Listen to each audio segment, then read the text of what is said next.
Nama saya Putri Ayu Oktavia, NIM 2303419002 dari Prodi Pendidikan Bahasa Arab Universitas Negeri Semarang. Pada kesempatan kali ini, saya akan menyampaikan jawaban dari pertanyaan ujian tengah semester mata kuliah Sosiolinguistik.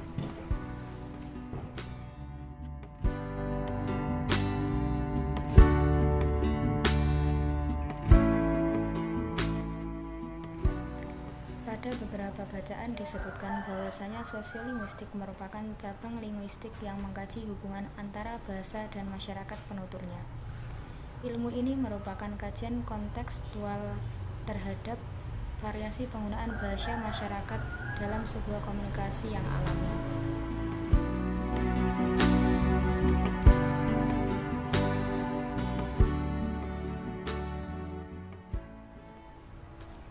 Sosiolinguistik merupakan ilmu yang mengkaji tentang bahasa, masyarakat, dan hubungan bahasa dengan masyarakat. Cakupan sosiolinguistik akan semakin jelas jika dilihat hubungan sosiolinguistik dengan ilmu lain yang terkait dengannya, seperti halnya hubungan sosiolinguistik dengan ilmu sosiologi, pragmatik, antropologi, dan lain sebagainya. Hubungan sosiolinguistik dengan sosiologi digunakan untuk membahas aspek-aspek kemasyarakatan, khususnya variasi yang terdapat dalam bahasa yang berkaitan dengan faktor-faktor kemasyarakatan atau sosial. Dengan demikian, hubungan antara sosiolinguistik dengan sosiologi sangatlah erat. Sedangkan sosiolinguistik dengan pragmatik yaitu digunakan untuk mengkaji pragmatik di dalam bahasa tertentu. Diperlukannya pemahaman sebuah konteks yang merupakan aspek-aspek lingkungan fisik atau sosial yang saling berkaitan dengan ujaran tertentu. Lingkungan sosial yang mempengaruhi pemakaian bahasa diantaranya status sosial, tingkat pendidikan, umur, tingkat ekonomi, dan lain sebagainya. Dari penjelasan tersebut, dapat dilihat hubungan sosiolinguistik dengan pragmatik. Bahasa apa yang digunakan oleh masyarakat sehingga komunikasi menjadi lancar, hal itu merupakan kajian sosiolinguistik. Sedangkan pengetahuan yang sama-sama dimiliki oleh pembicara dan mitra bicaranya sehingga komunikasi menjadi serasi, itulah yang dinamakan dengan pragmatik. Sedangkan hubungan sosiolinguistik dengan antropologi menurut Sumarsono dan Paina yaitu mengkaji masyarakat dari sudut kebudayaan. Salah satu unsur kebudayaan adalah bahasa. Artinya dengan bahasa masyarakat dapat mempelajari kebudayaan. Bagi antropologi, bahasa seringkali dianggap sebagai ciri penting bagi jati diri sekelompok orang berdasarkan etnik. Masyarakat dapat diklasifikasikan berdasarkan etniknya. Setiap etnik akan berkomunikasi dengan etnik lain. Bahasa apa yang akan digunakan oleh setiap etnik jika berkomunikasi dengan etnik lain, itulah yang merupakan kajian sosiolinguistik.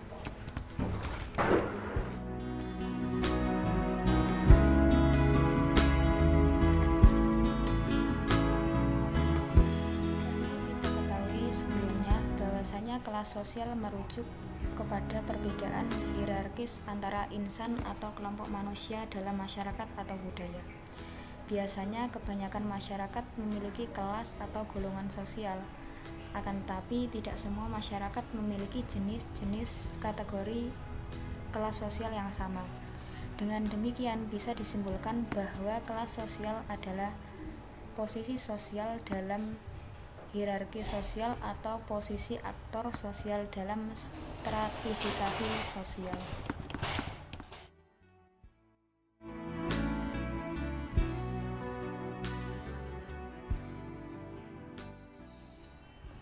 Bahasa yang digunakan oleh kelompok tertentu akan berbeda dengan bahasa yang digunakan oleh kelompok lain.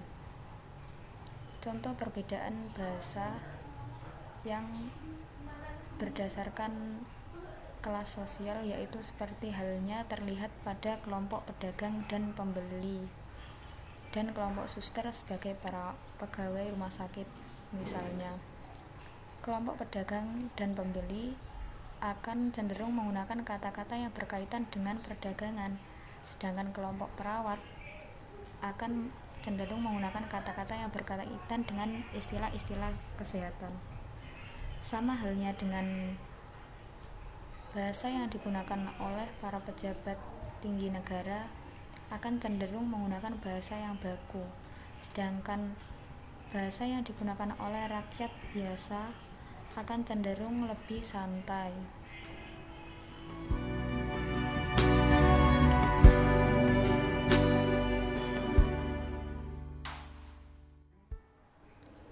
Menurut Kamus Besar Bahasa Indonesia, bahasa merupakan suatu sistem lambang bunyi yang arbiter dan digunakan oleh suatu kelompok masyarakat untuk bekerja sama, berinteraksi, dan mengidentifikasikan diri.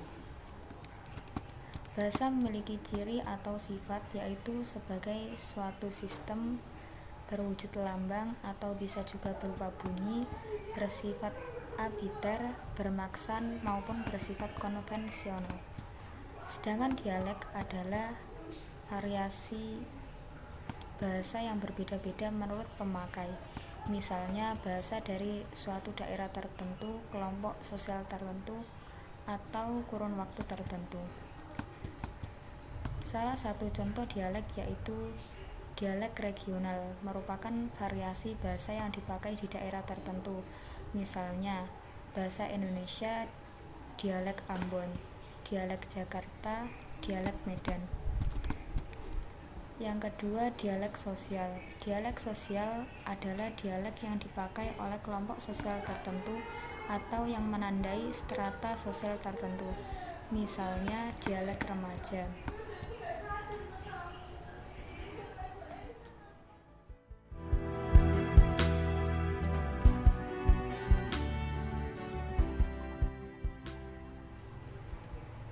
Alih kode adalah penggunaan bahasa lain atau ragam bahasa lain pada satu percakapan untuk menyesuaikan diri dengan peran atau situasi lain, atau karena adanya partisipasi lain. Misalnya, penutur menggunakan bahasa Indonesia beralih menggunakan bahasa Jawa.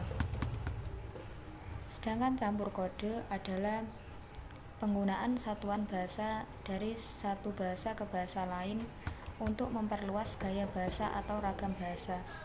Misalnya, masyarakat Indonesia lebih senang meniru gaya kebarat-baratan sebagai lambang gaul dan gengsi, seperti browsing atau searching.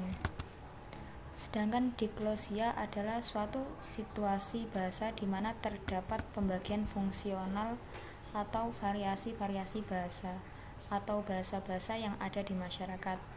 Contohnya, di Indonesia terdapat perbedaan antara bahasa tulis dan bahasa lisan. Perbedaan paling jelas antara bahasa lisan dan bahasa tulis bisa dilihat pada manifestasinya. Dalam pertuturan, bahasa tampil sebagai bunyi. Kata-kata cenderung terdengar seperti rentetan suara petasan renceng, yang panjang pendeknya tergantung pada banyak kata dalam satu kalimat. Tiap kata dan tiap kalimat mendengar saling menyambung nyaris tanpa jeda. Dalam tulisan, tiap kata ditulis terpisah satu sama lain. Kata-kata dirangkai jadi kalimat, rangkaian kalimat jadi paragraf, sekian paragraf menjadi satu tulisan. Dengan cara itu, satu atau beberapa unit informasi dapat dipahami oleh pihak lain.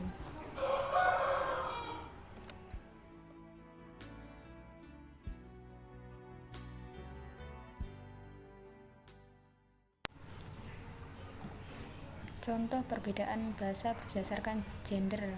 Misalnya, dalam bahasa Indonesia, orang tua akan mengatakan, "Ini loh, Nak, yang dinamakan meja." Sapaan "Nak" di sini dapat tertuju kepada anak laki-laki maupun anak perempuan, tidak ada perbedaan antara keduanya.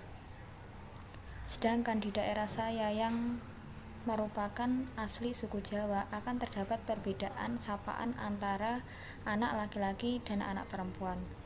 Jadi, kalau dalam bahasa Indonesia disebutkan ini loh nak yang namanya meja, maka dalam bahasa Jawa akan berubah menjadi iki lole yang namanya meja untuk laki-laki, sedangkan ini loh nduk yang namanya meja untuk perempuan.